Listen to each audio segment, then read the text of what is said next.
मोक्षमार्गस्य नेतारं भेत्तारं कर्मभूभृतां ज्ञातारं विश्वतत्त्वानां वन्दे तद्गुणलब्धये। तत्वार्थ सूत्र जी ग्रंथ आचार्य उमा स्वामी देव द्वारा रचित जिनागम का सर्वमान्य ग्रंथ। इस ग्रंथ में ये विशेषता है कि ऐसा कोई विषय नहीं छूटा जो जिनागम में है और यहाँ पर उमा स्वामी आचार्य देव ने उसकी चर्चा नहीं की। सब क्षेत्र सात्वत मोक्ष मार्ग रत्नत्र हर विषय से रिलेटेड इस ग्रंथ में सूत्रात्मक शैली में ये ग्रंथ है, जिसका हम लोग विगत दिनों से स्वाध्याय कर रहे हैं और अपन 14वें सूत्र पर चर्चा कर रहे थे। और यहाँ मति ज्ञान का अब क्या टेक्नोलॉजी है, मति ज्ञान कैसे काम करता है, उसकी पूरी यहाँ बात चल रही थी। किस लिए बात चल रही थी कि जो अनादि से अज्ञान चला आ रहा है उस अज्ञान की निवृत्ति हो, क्योंकि अज्ञान से ही दुख है और सम्यक ज्ञान से मुक्ति है। विश्व में जितने भी जीव हैं सब अज्ञान के कारण दुखी हैं। कोई परद्रव्य शरीर में रोग आदि हो या तीव्र कर्म का उदय हो, ये कोई भी दुख के कारण नहीं है।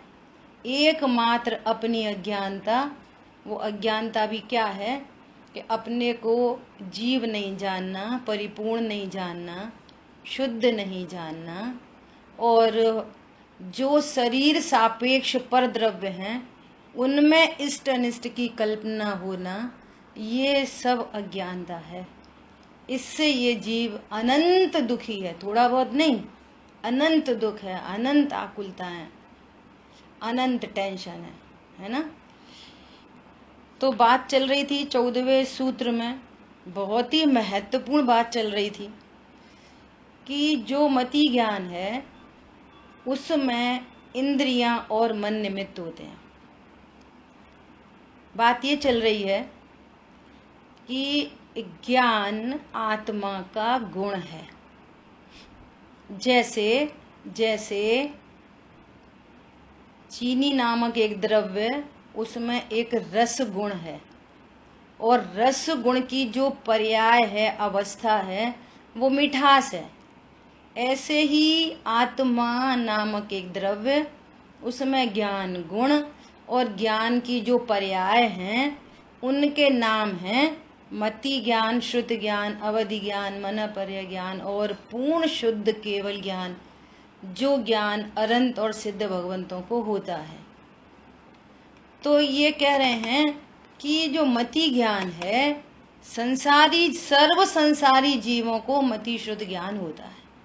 सर्व संसारी जीव, भले वो एक इंद्रिय हो, संगी पंचेंद्रिय हो, मुनिराज हो, अज्ञानी हो, निगोदी हो, नारकी हो, देव हो, एनीबडी, सारे ही जीवों के पास मति शुद्ध ज्ञान है। अब ये कह रहे हैं कि ये मति ज्ञान कैसे प्रकट होता है, तो मति ज्ञान तो अपने उपादान से ही प्रकट होता है और उसमें निमित्त पड़ती हैं इंद्रियां और मन। फिर अपनी लास्ट क्लास में ये चर्चा आई कि मति ज्ञान के उत्पन्न होने में क्या प्रकाश निमित्त नहीं है? अंधेरा हो तो हम जान सकते हैं, वस्तु हो नहीं हो तो क्या हम उसको जान सकते हैं? सामने जिनवाणी नहीं है तो हमें जिनवाणी का ज्ञान हो सकता है?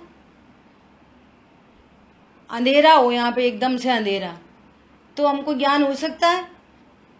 बोलो कौन बताएगा? अंधेरा हो तो ज्ञान हो सकता है कि नहीं?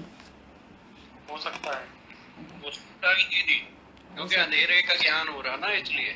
हाँ, एक बात, अंधेरे को भी तो जान रहे हैं ना कि ये अंधेरा है, तो अंधेरे का ही ज्ञान हो गया है। नंबर 1, गेयों से ज्ञान नहीं होता, गेयों से ज्ञान नहीं होता। बहुत बढ़िया। और 2-3 लॉजिक आए थे बहुत शानदार, बोलो। अंधेरे में ठंडे गर्म का ज्ञान हो जाता है, अंधेरे में खारेपन का मीठेपन का ज्ञान हो जाता है, अंधेरे में गुड स्मेल बैड स्मेल का ज्ञान हो जाता है, अंधेरे में शब्द सुनाई दे जाते हैं, नहीं सुनाई देते, अंधेरे में सुन सकते नहीं सुन सकते, तो अंधेरे में ज्ञान हो रहा है। और इंद्रिय मन निमित्त है। हाँ, और अंधेरा अंधेरा इटसेल्फ एक गे है, अंधेरा अपने आप में एक गे है। और ये कितनी मतलब अनादिकाल की कैसी भ्रांति चली आ रही है कि गे से दूसरे गे का ज्ञान होता है। बोलो ऋषभ भाई, आपका भी स्वागत है, आप बहुत दिन बाद देखे हो, है ना। क्या बोला कि ज्ञान से ज्ञान नहीं हो रहा, अंधेरे से उजाले से ज्ञान हो रहा है। कैसा भ्रम है? यदि उजाले से ज्ञान हो तो उजाले में ये जो मूर्तिक पदार्थ हैं, ये पेंसिल है ना, इसको भी ज्ञान हो जाए। क्यों? प्रकाश से ज्ञान होता है, तो प्रकाश से हमको भी ज्ञान हो गया, और प्रकाश में ये पेंसिल है तो पेंसिल को भी मोबाइल का ज्ञान हो जाए। बोलो, ऐसे लॉजिक से जैन शासन चलता है, युक्ति से, न्याय से। ये धर्म चर्चाएं हैं, यहाँ हवा की बातें नहीं है, यहाँ वस्तु स्वरूप की सिद्धि है। दिस इज द साइंस, वस्तु की सिद्धि है यहाँ पर। कैसी है जीव नामक वस्तु, कैसी है, कैसे ये काम करती है जीव नामक वस्तु। तो दोनों बातों का यहाँ पर निराकरण किया गया। फिर एक एग्जाम्पल दिया कि सिर के ऊपर मच्छरों का समूह है और तुमको बाल दिख रहे, दूर से क्या दिख रहा है? अरे तो जूड़ा बना रखा है, और था मच्छरों का समूह, तो मच्छर से मच्छर दिखना चाहिए ना, मच्छर से बाल कैसे दिख गए? इसका मतलब क्या है कि वस्तु से ज्ञान नहीं होता। बहुत बड़ी निश्चिंता करने वाली ये वाली बात है, बहुत बड़ी निश्चिंता। बोलो। तो दूसरा कह रहे हैं कि जो बिल्ली आदि हैं अंधेरे में, तो इनको कैसे ज्ञान हो जाता है बिल्ली को अंधेरे में? अगर अंधेरे में ज्ञान नहीं होता तो निशाचर प्राणियों को अंधेरे में ज्ञान हो जाता है। तो इस तरह से लॉजिक देते हुए ये कहा कि मति ज्ञान में इंद्रिय और मन निमित्त होते हैं, प्रकाश और परद्रव्य निमित्त नहीं होते, निमित्त भी नहीं होते, निमित्त भी नहीं पढ़ते। निमित्त कौन पढ़ रहा है? इंद्रिय और मन, और वे बहिरंग दूर के निमित्त हैं, उनको कहो तो और उपचार से कह सकते हैं ऐसा। अब अगला प्रश्न ले रहे हैं अपन, 53 नंबर पेज है, 14th सूत्र। तब यह मति ज्ञान किस कारण से होता है?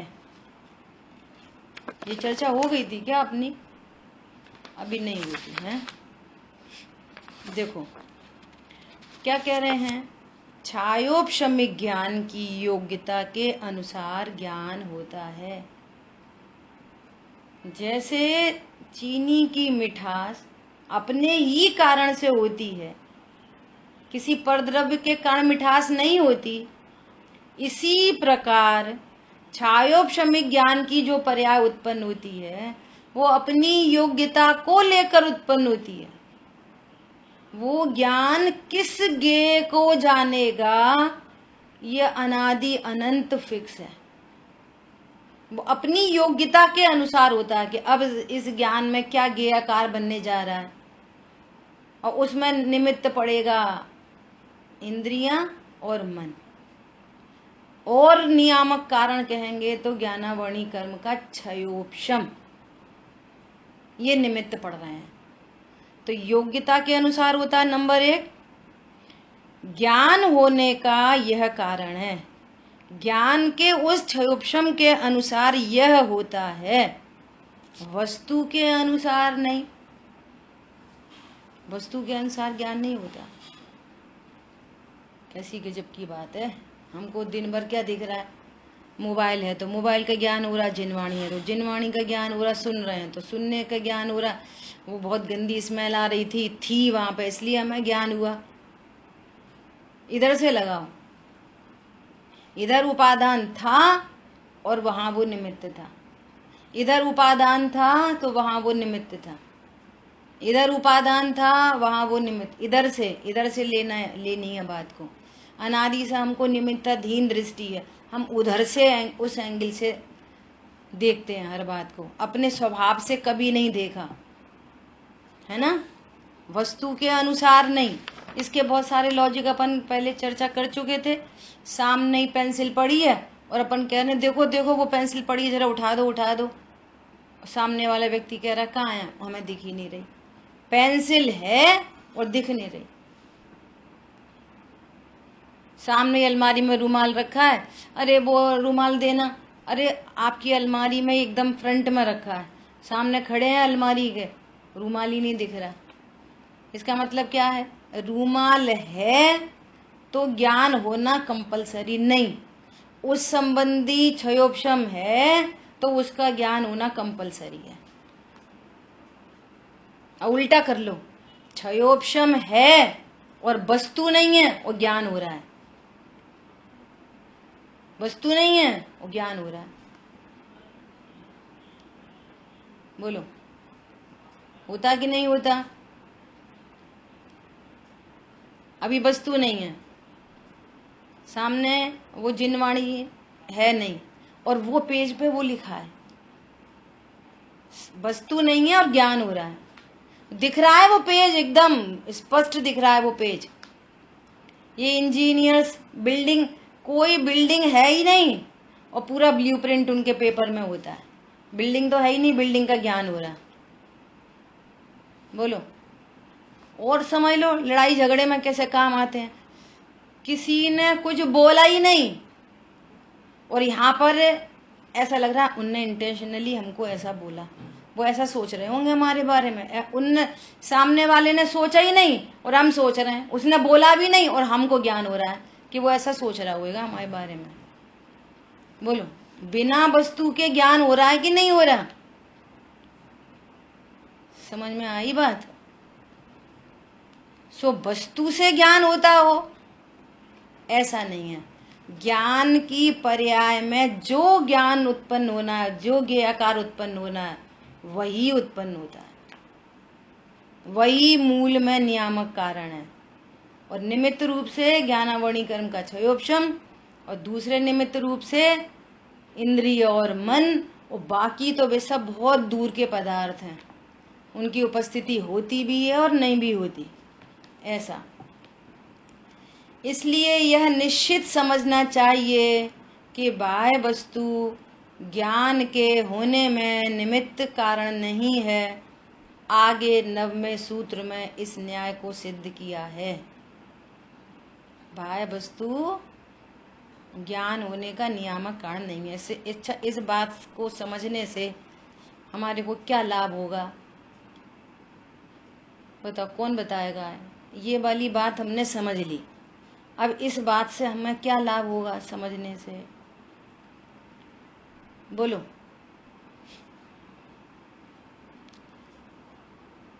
ट्राई करो थोड़ा सा, बोलिए भैया जी, आप ही बोलिए, आपको अब तक की बात सुन के क्या समझ में आया, क्या लाभ हुआ यदि हम इस बात को समझेंगे? ये सर्वज्ञ देव ने बताई है ये वाली बात, और यदि हम इस बात को समझेंगे तो हमारे को क्या लाभ होगा?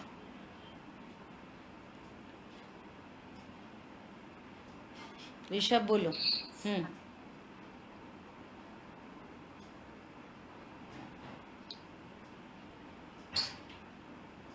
चलो बोलते हैं, ये लाभ होगा।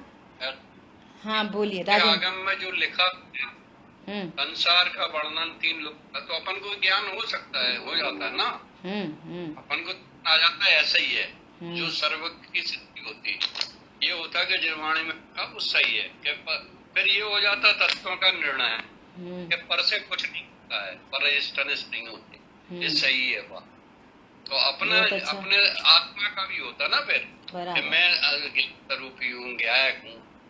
हाँ, मूल बात ये है, मूल बात ये आई लास्ट में। क्या बात आई? जो आज तक आप कल्पना करो कितनी बड़ी गलती चल रही है। आज तक हमको जो पर पदार्थों की महिमा आ रही है ना, वहां पर पदार्थ उपस्थित है, ये बात सच्ची है। लेकिन यदि यहाँ ज्ञान न हो तो पर पदार्थों को कौन जाने। तो इस बात को समझकर जो पर की महिमा थी वो डाउन होती है, जो अनादिकाल से चली आ रही थी, और अपनी महिमा आती है, ओहो मैं ऐसा ज्ञानशाली तत्व हूं, मैं सारे जानने की ताकत मुझ में है। और अज्ञानी क्या समझ रहा है कि मैं तो हूं शून्य, एकदम खाली डिब्बा, जीरो।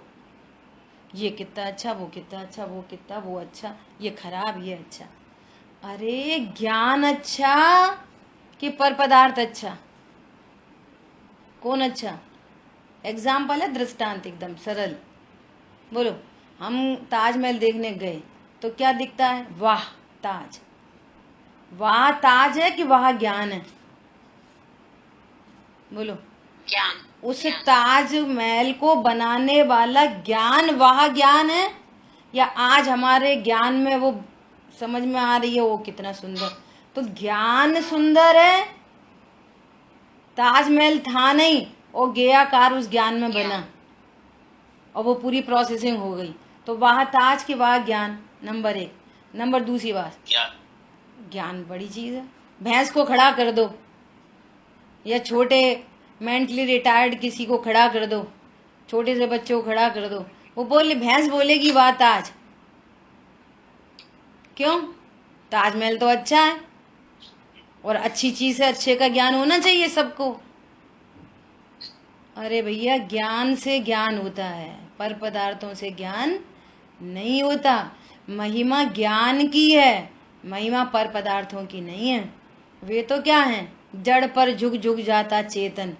वे तो क्या जड़ पदार्थ हैं, उनमें किस बात की शक्ति है? वे जड़ पदार्थ मुझे ज्ञान कराएंगे? विचार करो, कैसी उल्टी उल्टी बात है। दूध में चीनी डाली और चम्मच हिलाई, तो चम्मच से दूध मीठा हो रहा है।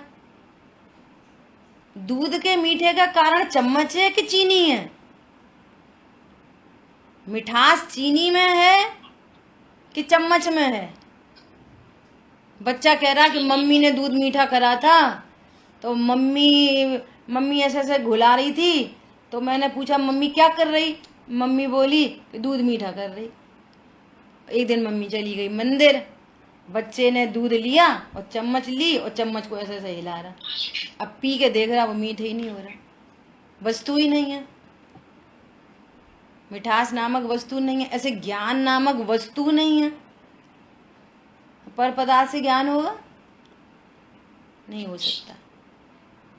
विचार करो, आप देखो, इस ज्ञान की विराधना का फल, इस ज्ञान की विराधना, महिमा आ रही है गेयों की, और ज्ञान मतलब जीरो, खाली डिब्बा। इस विराधना का कैसा फल आया? इस विराधना का ऐसा फल आया, एक इंद्री में चला गया।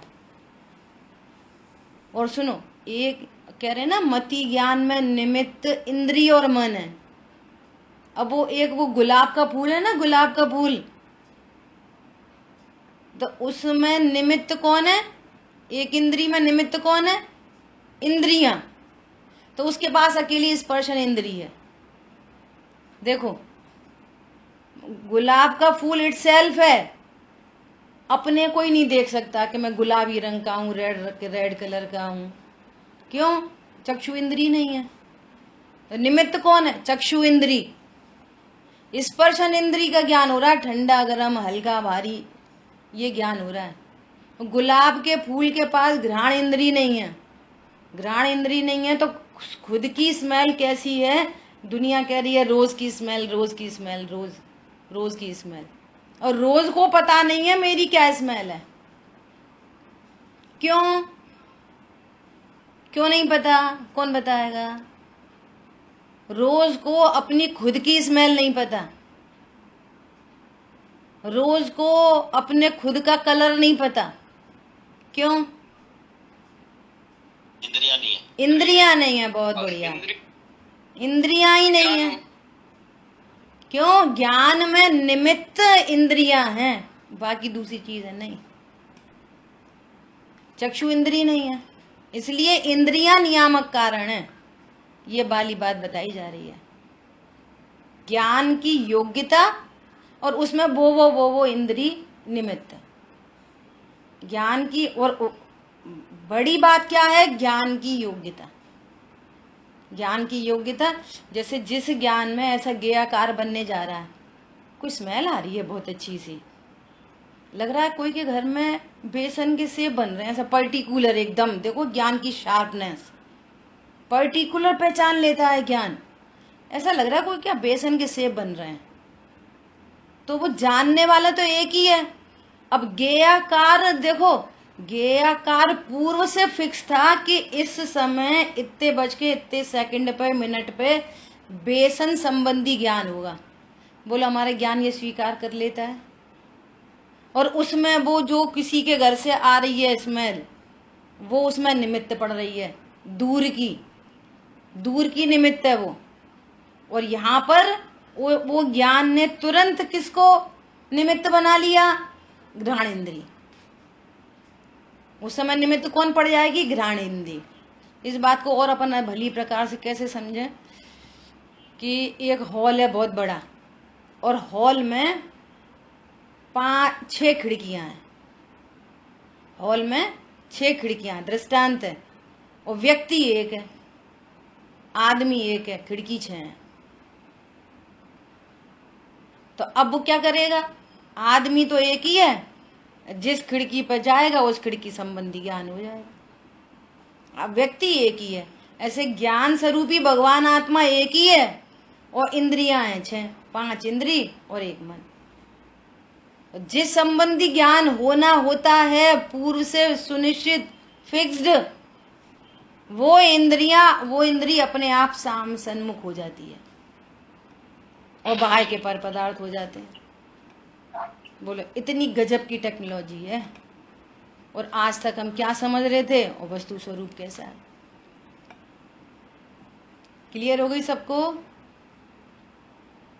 देखो क्या कह रहे हैं, प्रमेय रत्नमाला सूत्र नंबर 8, जैसे दीपक घट इत्यादि पदार्थों से उत्पन्न नहीं होता तथापि वह अर्थ का प्रकाशक है। जैसे दीपक घट इत्यादि पदार्थों से उत्पन्न नहीं होता, कौन? ज्ञान, वो तो अर्थ का प्रकाशक है। और अगर अपन अस्थि से ले लें तो वो स्वयं का ही प्रकाशक है कि यहाँ मेरी सत्ता है। ज्ञान की प्रतिपल उठे तरंग, झांकता उसमें आत्म राम। हर ज्ञान की पर्याय ज्ञान को रिप्रेजेंट कर रही है, और अनादिकाल से गलती चली आ रही है कि ज्ञान की पर्याय ज्ञेयों को रिप्रेजेंट कर रही है। ज्ञान की प्रतिपल उठे तरंग, झांकते उसमें ज्ञेय अनंत, इक्वल टू मिथ्यात्व। ज्ञान की प्रतिपल उठे तरंग, झांकता उसमें आत्म राम। ओह, जो जानने देखने वाली वस्तु है वो मैं हूं, अपना भान हो गया, यहाँ पर मेरी सत्ता है। देह देवल में भगवान विराजमान है। कैसा भगवान? जैसा मंदिर में देव विराजमान है, ऐसे भगवान। आ रही बात ख्याल में? ऐसा जिस ज्ञान की क्षयोपशम लक्षण योग्यता है, वही विषय के प्रति नियम रूप ज्ञान होने का कारण है, ऐसा समझना चाहिए।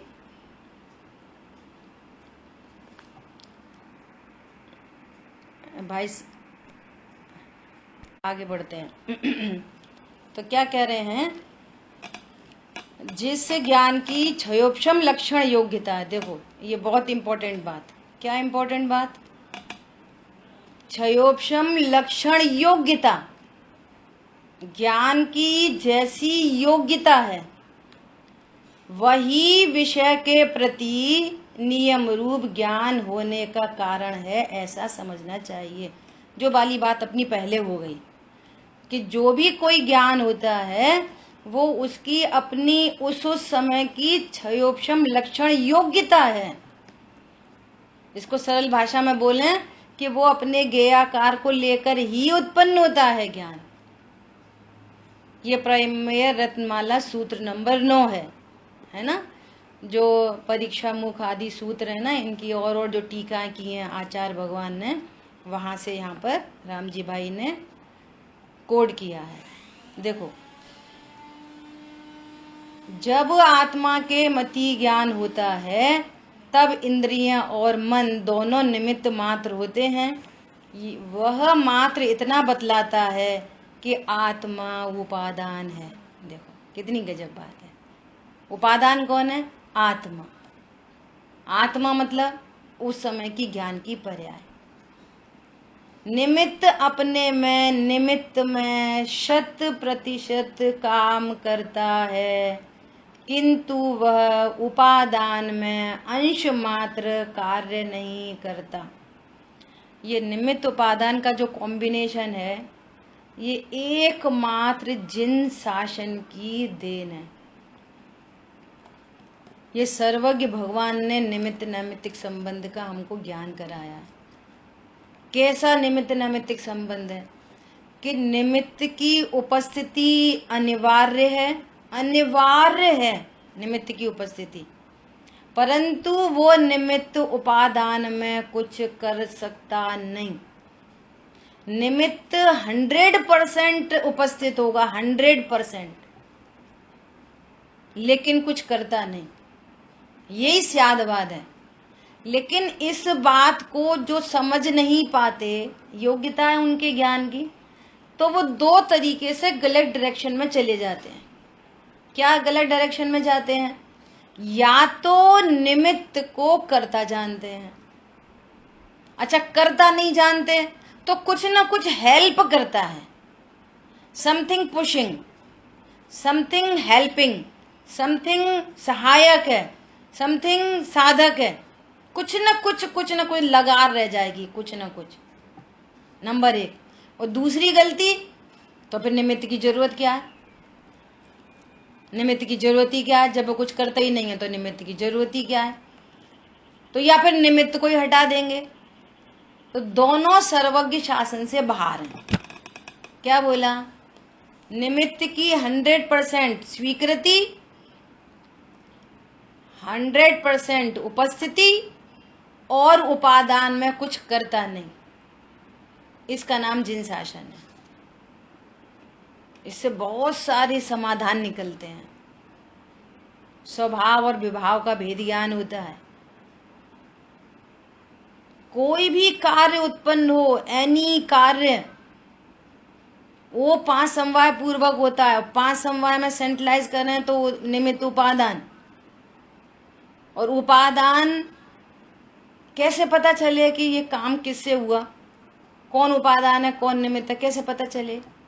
ऐसे पता चले, सर्वज्ञ भगवान ने विज्ञान नगर के वैज्ञानिक तेरी प्रयोगशाला विश्व में, वे सर्वज्ञ देव ने अपने ज्ञान से देख के बताया कि जो वस्तु परिणमन कर रही है वो उपादान है। कैसे पता चले परिणमन कौन कर रहा? मिट्टी में बीज डाला, 2 पत्तियां निकली, परिणमन किस में हुआ? मिट्टी में कि बीज में? बीज में। तो उपादान कौन है? बीज। मिट्टी क्या है? निमित्त।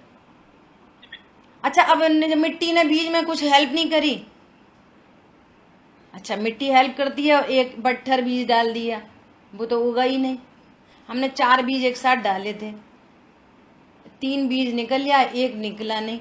मिट्टी करता है तो चौथे को भी निकालती। अब उसमें उपादान योग्यता ही नहीं तो वो निकलेगा कैसे? अच्छा, निमित्त कुछ नहीं करता? हाँ, कुछ नहीं करता। तो फिर मिट्टी की क्या जरूरत है? पत्थर पर डाल दो, बीज उग जाएंगे। अरे इसी का नाम तो एकांत है। मिट्टी कंपलसरी भी है और बीज के उगने में कुछ हेल्प नहीं करेगी, नथिंग एट ऑल।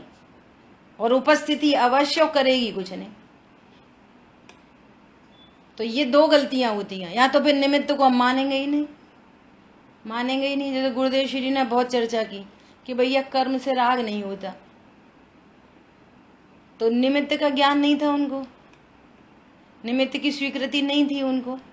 ये वाली बात धुआंधार तरीके से इसलिए आई कि जगत निमित्ताधीन दृष्टि में था, तो उस दृष्टि को हटाने के लिए, छुड़ाने के लिए पुरजोर तरीके से उपादान के कथन किए गए। वस्तु स्वरूप में उपादान की मुख्यता से कथन किया गया, लेकिन निमित्त की स्वीकृति है, वो गौड़ है वहां पे, ये समझना चाहिए। और आगे निमित्त उपादान का बहुत अच्छा स्वरूप कहने जाएंगे। देखो आगे पढ़ते हैं। निमित्त अपने में निमित्त में 100% कार्य करता है, किंतु वह उपादान में अंश मात्र कार्य नहीं करता। निमित्त पर द्रव्य है, आत्मा उससे भिन्न द्रव्य है, इसलिए आत्मा में अर्थात उपादान में उसका अर्थात निमित्त का अत्यंत अभाव है। दो द्रव्यों के बीच में अत्यंत अभाव है। जब अत्यंत अभाव है, वज्र की दीवार लगी हुई है। ये ऐसी लाइन ऑफ कंट्रोल नहीं है भारत पाकिस्तान जैसी कि पाकिस्तान के घुसपैठिए इधर घुस गए, इधर के उधर चले गए। ऐसी लाइन ऑफ कंट्रोल नहीं है यहाँ पर। वज्र की दीवार है, इधर एक परमाणु नहीं आ सकता, और इधर का आत्मा का एक प्रदेश उधर नहीं जा सकता। बोलो, बिना आए गए बहुत मोटी वज्र की दीवार। सोचो, मानुषोत्तर पर्वत खड़ा है, मनुष्य उधर से उधर जा सकता है? मानुषोत्तर पर्वत को पार करके जा सकता है? जब गया ही नहीं, तो फिर वो कैसे बोल रहा है कि मैं नंदीश्वर के दर्शन करके आ गया? जा ही नहीं सकता। मनुष्य गति का जीव कितने बड़े बड़े हेलीकॉप्टर रॉकेट वाला हो, वो कह रहा है कि हम तो चंद्रमा तक हुआ है। वे कह रहे मानुषोत्तर पर्वत को पार ही नहीं कर सकता, हम कहाँ जाके हुआ है? और फिर कोई बोले मैं तो नंदीश्वर द्वीप के दर्शन करके आ रहा हूँ, तो कितनी सच्ची बात है। अपन तुरंत बोलेंगे अरे उधर तक कोई जा ही नहीं सकता। तो जब हमें वो श्रद्धान है, तो यहाँ श्रद्धा नहीं हो रहा कि जीव शरीर में जाके कुछ नहीं कर सकता, शरीर की क्रिया जीव में कुछ नहीं कर सकती, शरीर की क्रिया जीव में कुछ नहीं कर सकती। बोलो, कर्म शरीर में जीव में आके कुछ नहीं कर सकते, जीव कर्मों में जाके कुछ नहीं कर सकता। उपादान में निमित्त कुछ नहीं कर सकता, निमित्त उपादान में कुछ नहीं कर सकता। क्यों? दो द्रव्यों के बीच में अत्यंत अभाव है। बोलो, कितनी गजब की बात है। अरे हमारे हाथ से वो ऐसा हो गया, हमारे हाथ से, हमारे मुंह से झूठ बोल गया। अरे निर्णय तो करो, तुम्हारा मुंह है कि नहीं, और तुम झूठ बोल सकते कि नहीं? बोलो। अरे हमारे हाथ से चींटी मर गई, अरे हम गाड़ी चला रहे थे, एक छोटी बिल्ली गाड़ी के नीचे आ गई। अरे तुम निर्णय तो करो, तुम कौन हो? गाड़ी चला सकते कि नहीं चला सकते? जीव के हाथ पैर होते कि नहीं हो सकते? अरे वो तो क्लच नहीं दबा पाए, अरे वो तो एक्सीलेटर दब गया, अरे ब्रेक पे पैर नहीं गया। बोलो, जीव शरीर में जाके क्या करता है? इतनी गजब की बात है। ऐसा स्वरूप जानकर कैसा कृतकृत हो जाता है, निष्काम हो जाता है, मुक्ति मार्ग में कदम बढ़ जाता है, शांति की ओर उसका मुख हो जाता है।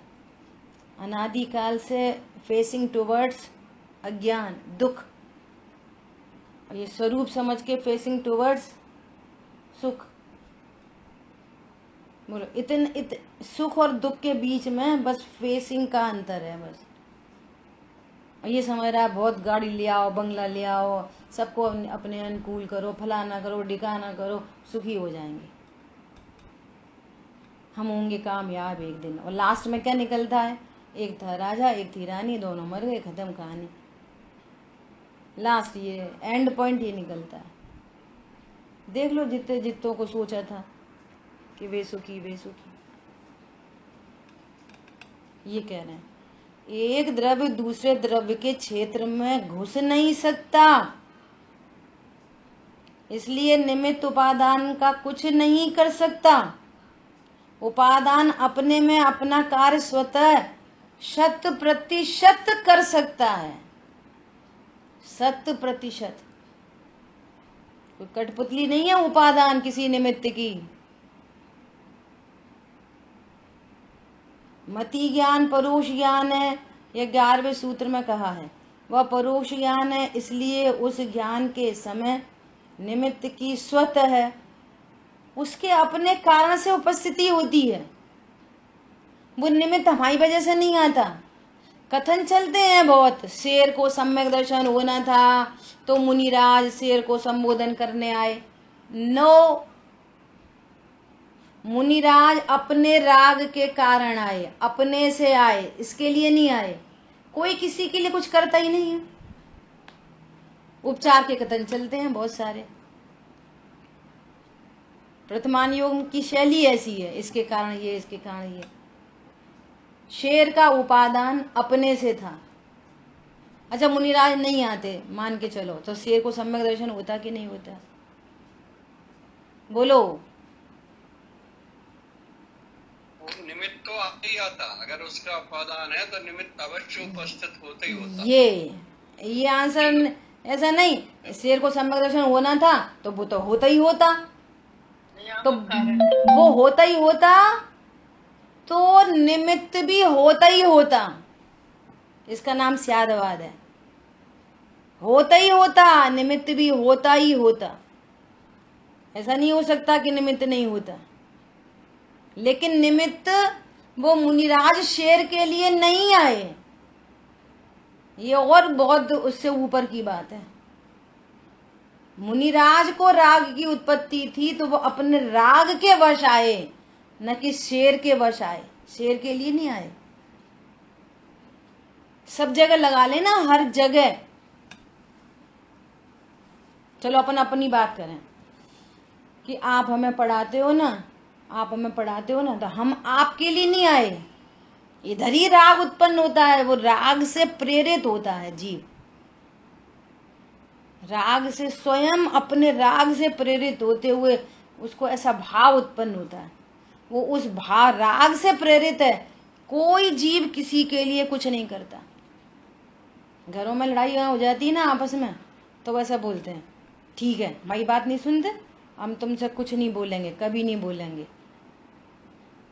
तो जो बोलना हो रहा है वो दूसरे की वजह से नहीं हो रहा, वो तो आपकी बात ही नहीं मान रहा, और आप भी बोल चुके, लेकिन खुद ही पीछे से राग का ऐसा धक्का लगेगा, उस राग से प्रेरित होते हुए फिर बोल पड़ेगा।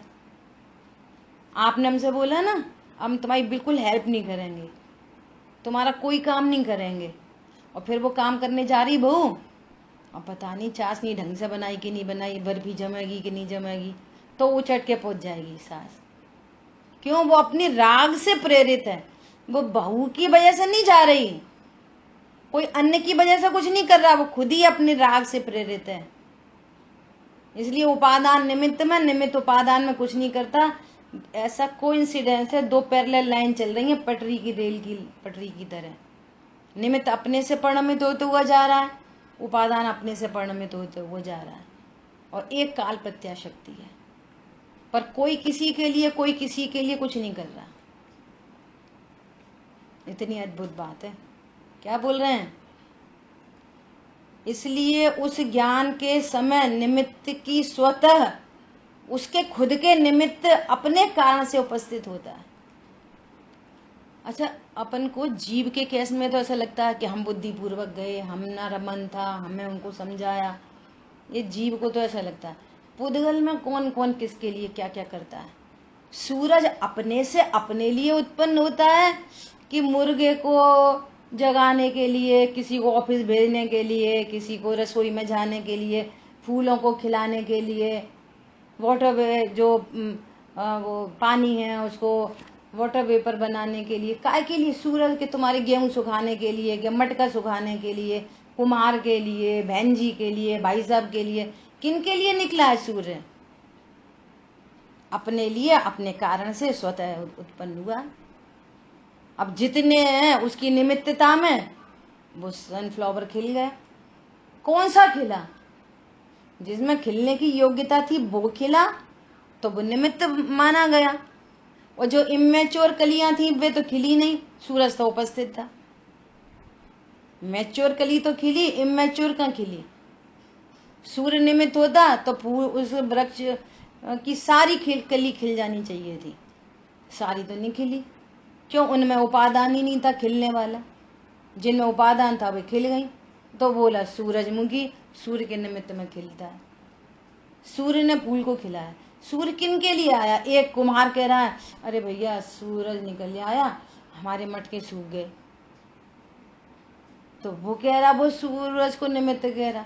कोई कह रहा अरे आज तो हमारी वो विंडो खुली हुई थी, एकदम से रोशनी आई, हम फटाफट उठ गए, तो सूरज तुम्हें जगाने आया था।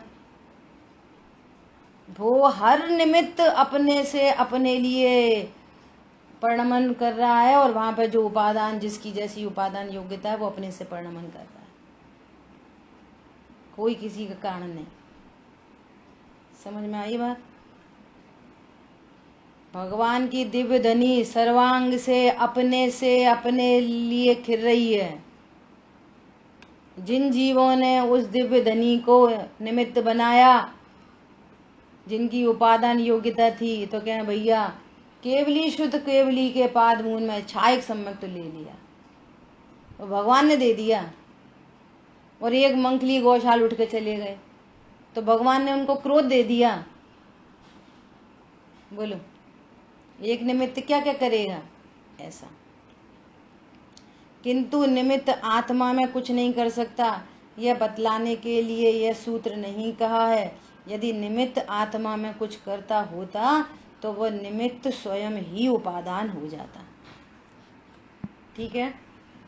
और निमित्त उपादान की बहुत सुंदर चर्चा यहाँ पर और आ रही है ना। समय अपना हुआ है, शेष चर्चा आगे करेंगे। किसी का कोई प्रश्न है तो पूछ सकते हैं।